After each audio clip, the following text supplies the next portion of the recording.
Hey howdy, hey everyone, you all know who it is already and what show this is. Let's just get straight to the point. Today's logo is Lucasfilm Limited. Lucasfilm was founded in the early 70s by filmmaker George Lucas in an attempt to distance himself from Hollywood's rigorous roadblocks set by the movie studios at the time. I didn't mean that literally, by the way. Hollywood was really rude to this guy, especially in his early days. Georgie had already done a student film, which later became the Warner Brothers release THX 1138, so I guess he was a newer filmmaker starting to release this stuff. Even then, Hollywood was a real pain in the butt. They had done a greatly successful movie in 1973, American Graffiti, which had been released by Universal. However, shortly after, Georgie here started working on his magnum opus, one that would bring back the sci-fi genre back into the mainstream. Of course, no one, not even Lucas himself, believed in it, but it would later become what we know today as Star Wars. Yup, no one believed it at the start. Of course, they were all blown away when it became the success that it did. When it was released on May 25th, 1977 by 20th Century Fox, it was the success no one thought would happen, especially when it comes to merchandise. One toy company had agreed to license toys for the film, and that was Kenner. After the film was launched and demand for Star Wars goodness was high as a mountain, numerous companies started to come in and want a piece of the pie. And since 20th Century Fox had agreed to let George Lucas stay with all the merchandising money, Lucasfilm was rich. That's pretty much the most important part of Lucasfilm's history, the single moment that made them big. I alone have seen all 9 films from the Skywalker saga with or without Disney+.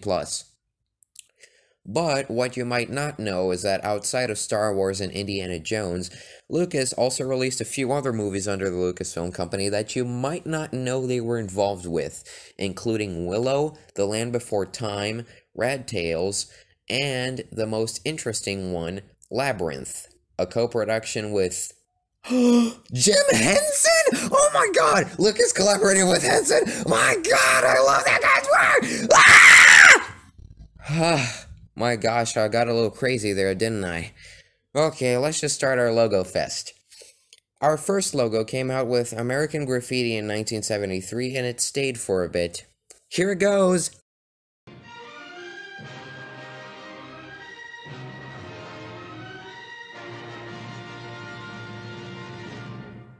Pretty darn simple, huh? But honestly, I actually love this. Despite the logo being anything but memorable in its concept, it's got a sense of memorability after being used at the beginning of the Star Wars films, which got this paired up with the second half of the CinemaScope 20th Century Fox fanfare. I think the use of the music is what made this more than just green text on a black background, and I appreciate Lucas's choice to use the fanfare for that. A pretty boring logo in itself, but the way it was used made it very memorable. I really like it. I've got a few variants, including a variant for when it first appeared in American Graffiti.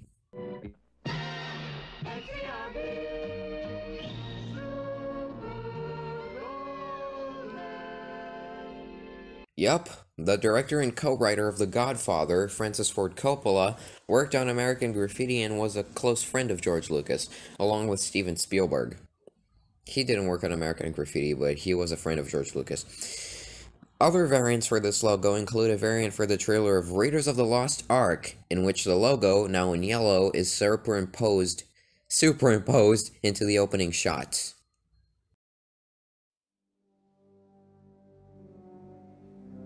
There were a few variants made for other languages around the world, mainly in their prints of the original Star Wars trilogy. Here's a German one.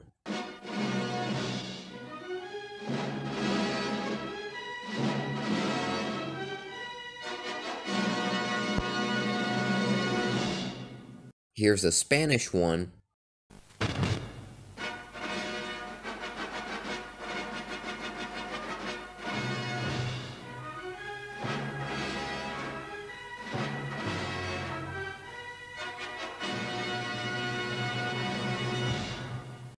And here's an Italian one.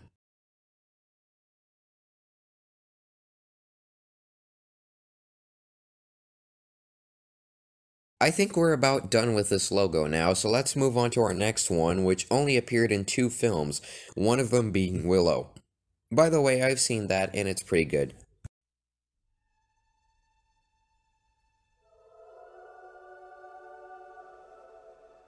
Nice to see a bit more animation than just a fade in and out. The animation is pretty simple, but the reveal of the great logo Lucasfilm unveiled in the 80s is pretty satisfying. Pretty good in my book. We don't have any variants for this one since it was only used in 2 films. Our next one came out in 1997 along with the infamous Star Wars Special Editions, and for people who grew up with Star Wars during the 2000s, this will seem very familiar.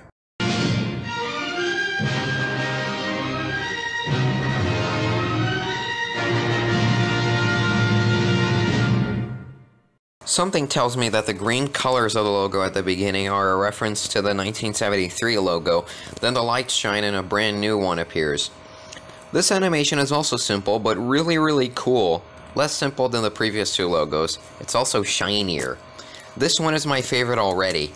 Little variants exist for this one, but a notable one came out in 2012 with the 3D re-release of The Phantom Menace.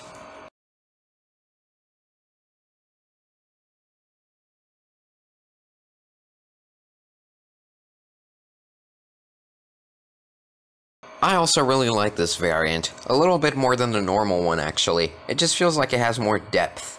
I believe that was the intention since this was made as a 3D variant. This variant also had a variant in the infamous 2015 film Strange Magic.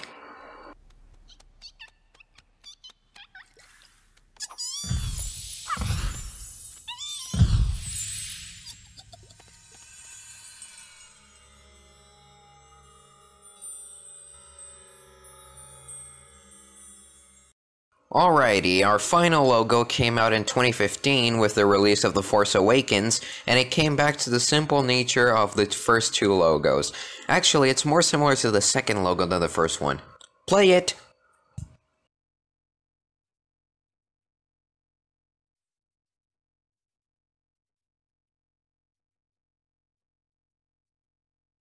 Seriously, how do these people turn simple, otherwise forgettable animations into memorable pieces of their films? That also happened with this one. I personally like when logos shine that way, even if that's their only animation. I do believe the lack of music, especially the 20th Century Fox fanfare, makes this one a bit more forgettable, but hey, I remember it fine. This was a pretty good effort from possibly ILM. Well, I guess that concludes this episode. As a Muppets and Star Wars fan, I love telling that story and compiling all these logos to show to you all. I hope you liked seeing them as well. This is Daniel Muppet Boy signing off.